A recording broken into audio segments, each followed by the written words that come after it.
Good afternoon, everybody, and welcome to today's Member Forum meeting. Please note that the Mayor has tendered his apologies for this meeting as he is attending the COP27 conference, and we have Councillor Craig Cheney who will be deputising on these occasions. You're welcome. Now for some safety information. I'd like to draw your attention to the emergency evacuation procedure. Please exit the building from the nearest exit and congregate by the Cathedral. Full details of the questions submitted to Member Forum and the Mayor's written replies were published on the Council's website. Groups have submitted their questions in priority order and are presented rotating around the party groups. Each councillor has asked a maximum of 2 questions about one topic or 2 separate questions about 2 different topics. Councillors then have a maximum of 2 supplementary questions. If a councillor asks 1 question, they have 1 supplementary. So, if a councillor asks 2 questions, they can ask 1 supplementary per question asked. The questions are in rotation order, as I said. So the first question is from Councillor Bennett. Your question. Thank you, Lord Mayor. I thank the Mayor for these answers. Don't have any supplementaries. Thank you. Thank you, Molly. Second question is from Councillor Wilcox.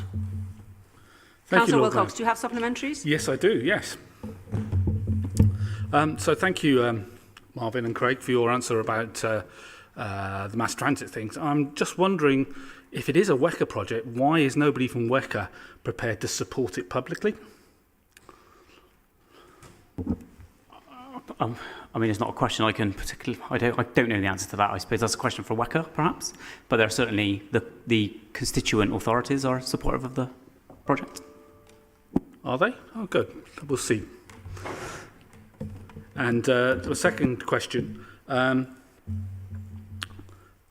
when will the Mayor actually share the results of the public consultation of on Park Street, please? Because it would be useful to know what the public response is. Yeah, it will come through as part of the Cabinet papers when it goes through to Cabinet. I'm not entirely sure we've got a date for that yet, but once we have, we'll let you know. So Park Street closure is coming to Cabinet? Well, the consultation on the A4018 is coming to Cabinet more broadly, which includes the Park Street elements. Yeah. OK, thank you. Thank you, Councillor Wilcox. The next question on the list is from Councillor Weston. You had 2 questions. Do you have supplementaries? I do indeed. Thank you very much, my Lord Mayor. And thank you to the Mayor, the Deputy Mayor. I'm not quite sure. Maybe we're thanking everyone today for the responses. So first supplementary, please.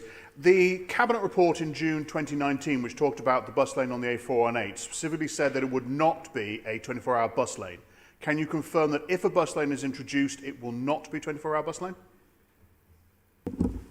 I'm probably looking to Don on this one.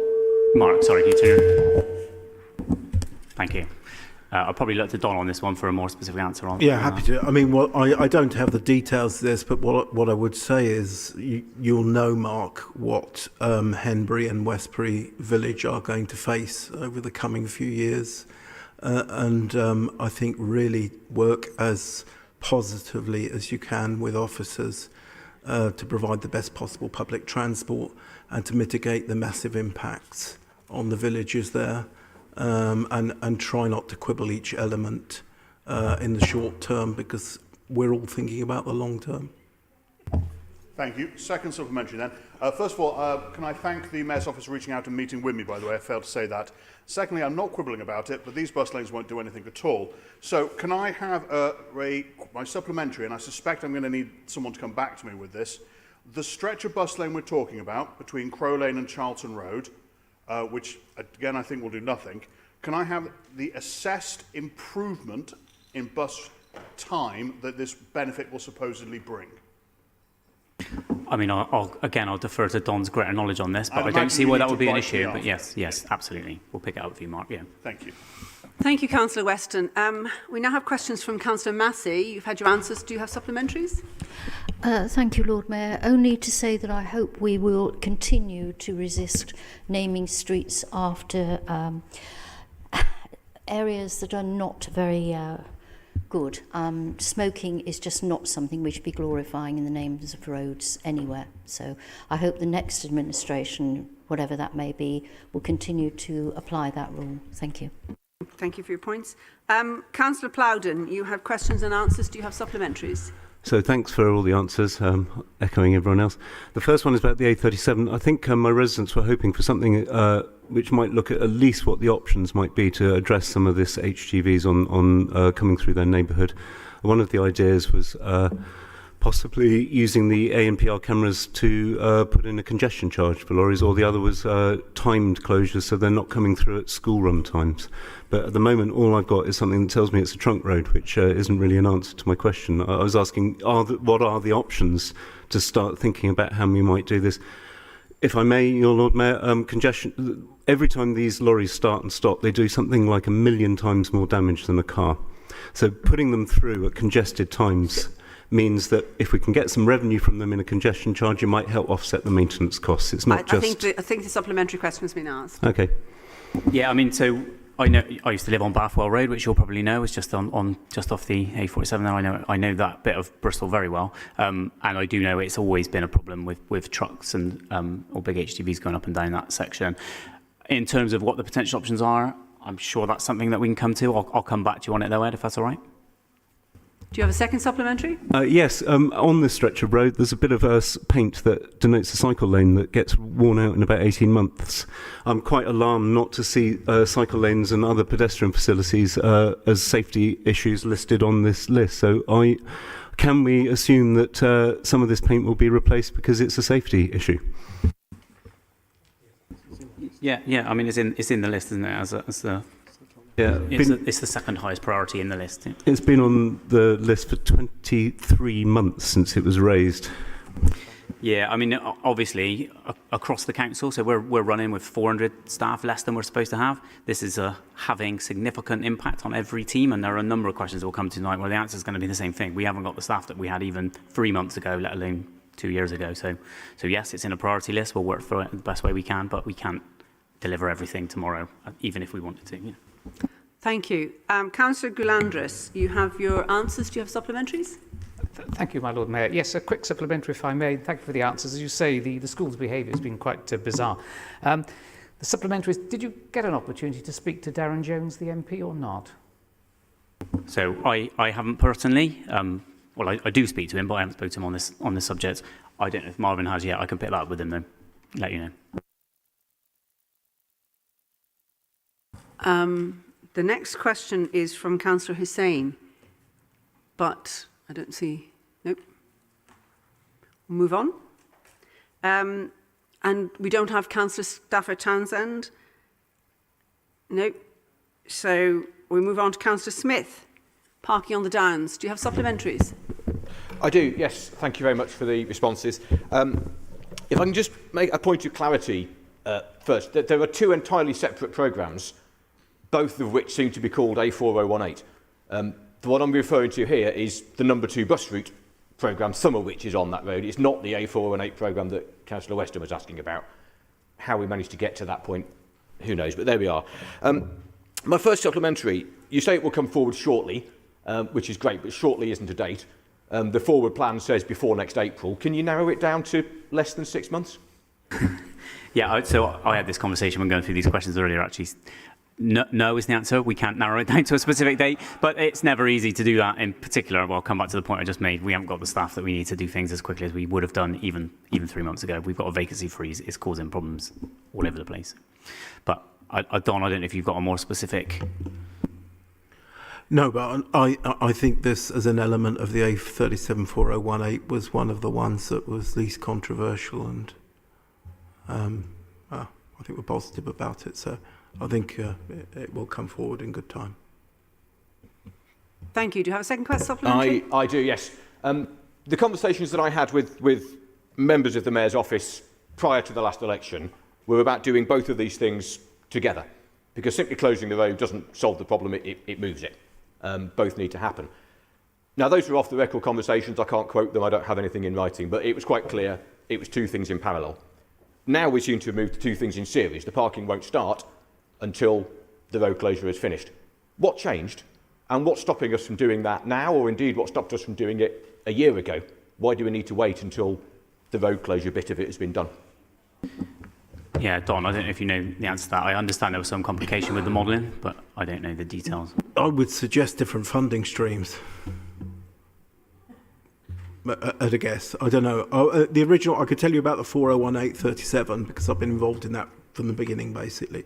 The previous one I wasn't, but I can't imagine that you could just attach this to the 374018 in terms of delivery, because actually one comes from CRSTS and the other I'm not sure where it was going to be funded from. Can Craig would like to come back in on that? Only to say we're happy to meet up with you outside of this, Steve, if that will help, and then we can clarify this point when we've got the details we need. Yeah, that would be helpful, thank you. Good. Thank you. Councillor Pearce, you have a question. One question. Do you have a supplementary? You look a bit surprised. Yeah, I thought I had two questions in my name.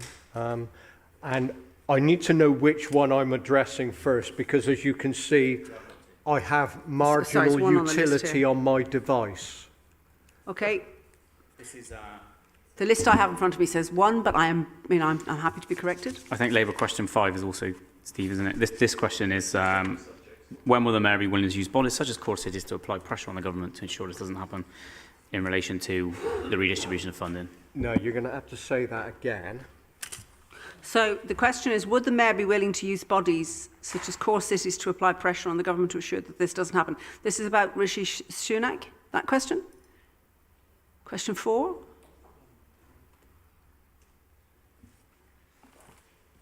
And I don't have a second question in my pack. Yes. Okay, everything is clearer now. So, in light of the COP discussions, I wonder if you can let us all know what meetings the Mayor has at COP, because that would be useful to us all in subsequent meetings that we as councillors convene. Yes, hang on, I have a list. I mean, you've got a list already? I have. So there's an email that went out to the Bristol Advisory Committee on Climate Change.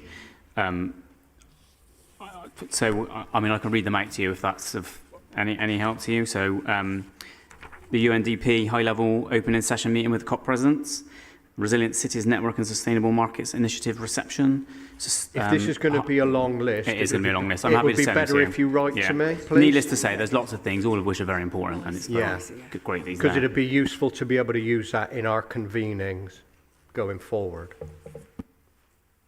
Thank you. So the next question is from Conservative question from Councillor Morris. You had two questions on housing officers, and do you have supplementaries? Thank you, my Lord Mayor. Yes, I do. And actually, if you read the question for number 2 and then the answer for number 2, do you think that actually answers the question?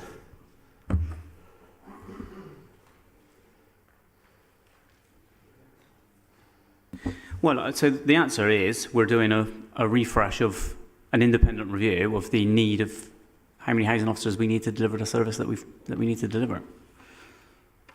Are you prepared to share the numbers that you currently have? It was an independent review, and it's a staffing issue. I mean, we can take up outside of this meeting, yeah, happily. I would like to, because the question and the answer don't meet, and we need to make sure that if I pose a question, quite a deliberate question, I would like a proper answer.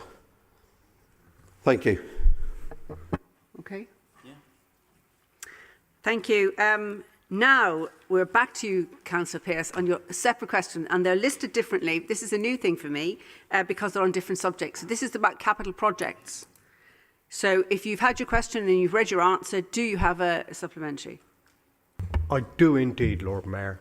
Because we're looking here at capital and spending, can you give some kind of indication as to how much crimp might be placed on our capital spending as a result of the new government fiscal proposals later this month? Any kind of a steer as yet? I don't. So you're talking about the fiscal event, whatever they're calling it, on the 17th of November? No, because we now have no real indication of what's going to be in that yet. And in fact, being able to plan for the future is becoming increasingly difficult until we know what's in that November the 17th. We're going to go out to consult on potential budget changes in the next week. And at this moment in time, we don't actually know what the settlement will be, or even an indication of basic details. Are you anticipating a crimp? I'm sorry, I'm having are you anticipating a crimp? And I have to apologise now, because I have, in my flustered state over that question, I have completely passed over Councillor Edwards' question. So you have two questions on RPZ and modal shift. Do you have supplementaries? I do, thank you, Lord Mayor. And thank you to Councillor Plowden for pointing that out, because I would have missed it. Yeah, I'll say thank you for the answer. I don't think, again, it really was an answer. We said we have lots of evidence about this. Like, there's been meta studies that this RPZs do support modal shift, and I'm asking for evidence. I do believe that policy should be built on actual data and evidence. And I just hear, oh, well, we've got car parking space. I don't see any evidence to the contrary to what we've said. So could I ask for actual evidence, or evidence that shows that you're doing something to reduce car ownership that isn't RPZs? Thank you. Dawn, you have to take that one, yeah? Sorry, I just have to interrupt and ask people to pay attention to questions, because it's a courtesy to listen to people's questions rather than have... I am actually looking at the right-hand side of the bench. Gentlemen, Chris, and both, you're just talking all the way through, and it's very rude and intrusive. So I'm please asking you to be quiet and listen to people's questions and answers. I think whether an RPZ leads to modal shift, this seems an obvious truth, but it depends on the area in which you apply it. Renting out areas of the street for parking, for instance, where I live, probably would encourage more car ownership, because the street isn't full anyway. So what I'm trying to do with livable neighbourhoods is I'm trying to do something which I feel is more ambitious than that. It's about the reimagining of street space, of use for cycling, walking, children playing, rather than going back to what I see as in places acceptable but perhaps lesser objective. And I do think that our RPZs are part of the problem. Is they're very, very cheap. They're actually very cheap parking for people. Thank you. Do you have a second supplementary question, Councillor Edwards? Yes, please. So that was actually leading into my next question. I would just like to, no, okay, all right then. Well, you talk about different areas. So I see that the Mayor has said that this is now being cut, even though that budget was allocated to one RPZ, and they are self-funding, so that would have then been able to continue. But it says that there's no overwhelming support, and you talk about areas, like we know what areas are desperate for them. So I would just ask, what areas did you survey, and what were the parameters for that overwhelming support? I haven't surveyed any areas. But I mean, so how much of my officer resource do I want to apply to those very same areas? I would really rather use that officer resource on livable neighbourhoods. We've got one pilot going. We're thinking about a second pilot. Yes, okay, I will point 650,000. I think that, I guess the point with the RPZ policy has been for a long time that it will be councillor-led. So if you have an area and you can prove overwhelming support in your area and bring that forward, that's always been the policy for 4 or 5 years. Okay, thank you. Thank you, Councillor Edwards. Can we now move on to Councillor Fodor, who's got 2 questions on buses and planning applications. Do you have supplementaries, Councillor? Yes, thanks very much, Lord Mayor. Yes, I asked about what could be done to make the real-time information more accurate. And the bit of the answer that mentions... sorry, whizzing past that. The bit of the answer pointing out it's managed by WECA, I accept. However, what happens at bus stops is a timetable, I think, is fed into the system, and real bus information is fed in. What we need to do is delete information that isn't of buses that are not running. Can WECA be persuaded to program it to remove information on buses that are in fact known to be not running because they haven't been sent out that day? Yeah, thanks, Martin. So as someone who uses, I got the bus in today, in fact, actually the real-time information worked very well. It told me how many seats were vacant, how many disabled spaces there were.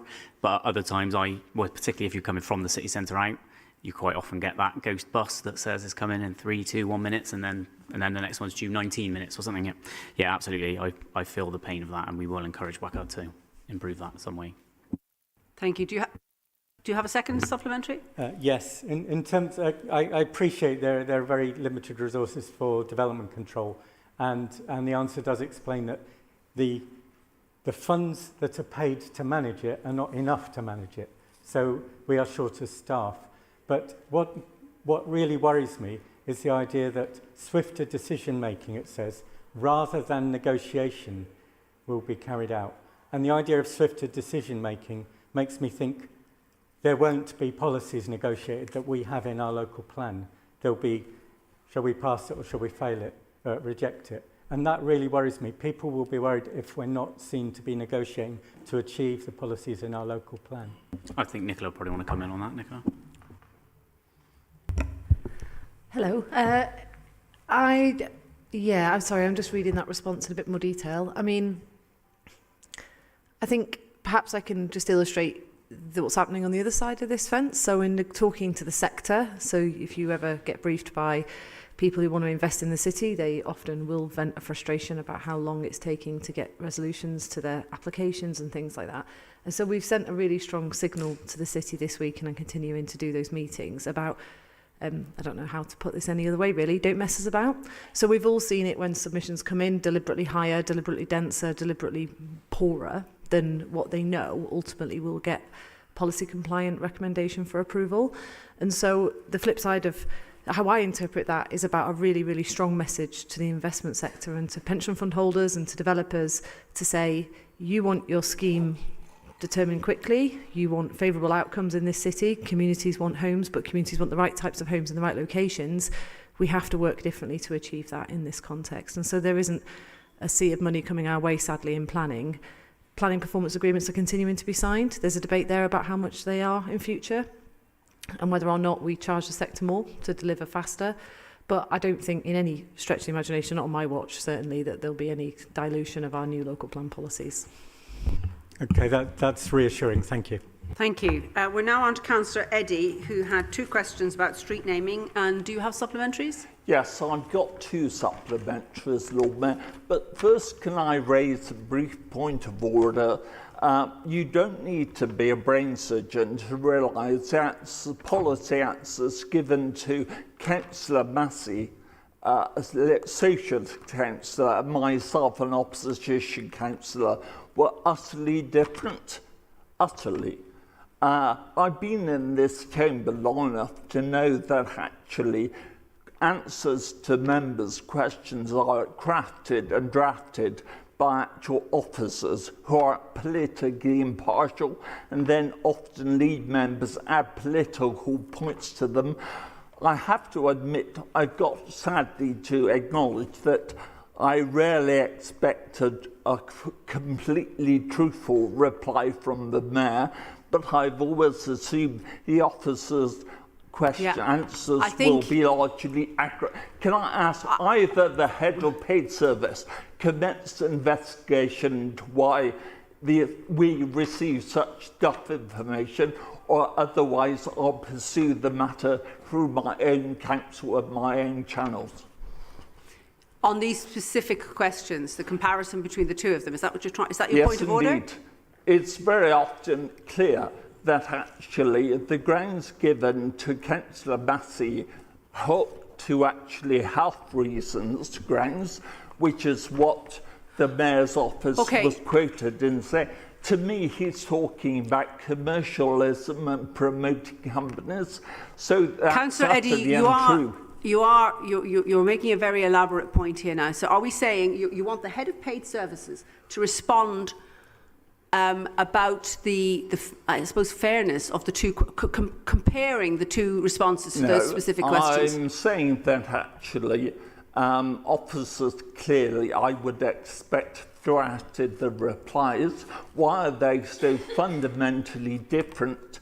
Okay, I'm going to stop you at that point of that question, because that is the question that you're asking. Why, in your view, they are fundamentally different. I'm going to ask the head of paid service to write a note to you after this meeting to respond to that. I appreciate that, Lord Mayor. Thank you. Okay. Now, do you have supplementary questions? I do indeed. In the original media reports, the Mayor's office was quoted as reviewing the proposed name on health grounds. Was the Mayor's office lying, or shall we say, is the Mayor's comments or reply today economical with the truth? Although I appreciate that's a bit like asking, is he beating his wife? You have to have the word still in that for it to work.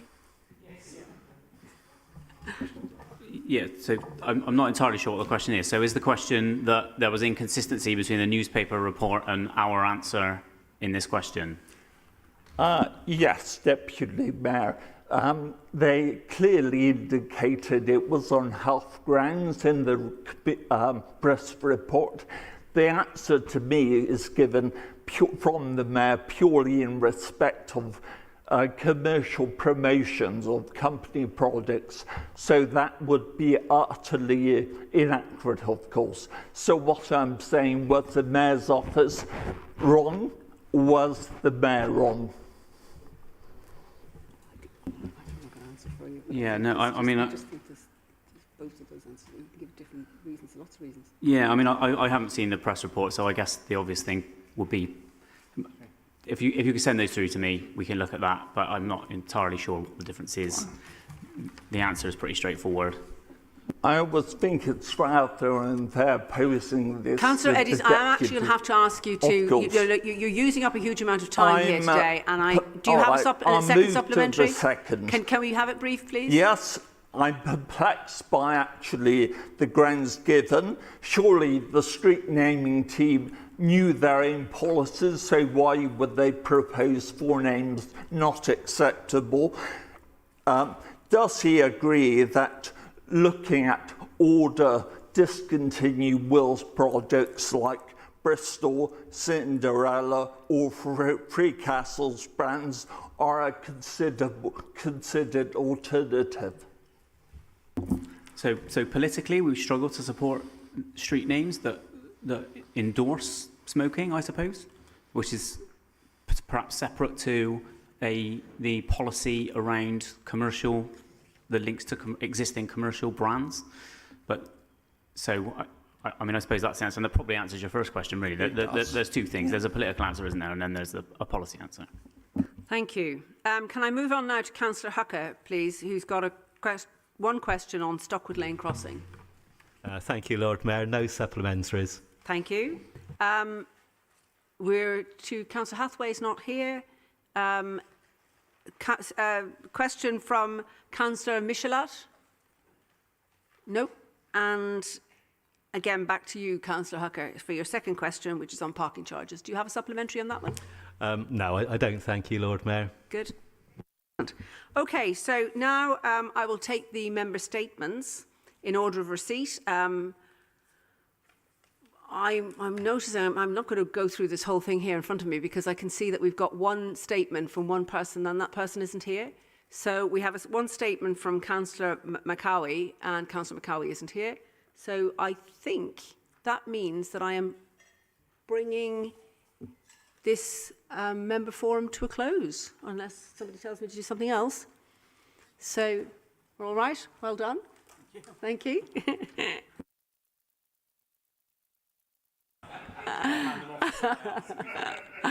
Okay, thank you. So that brings the end of this meeting. So that concludes the statements of the meeting. And as we all know, we're back in here at 6 p.m. for the full council. Thank you.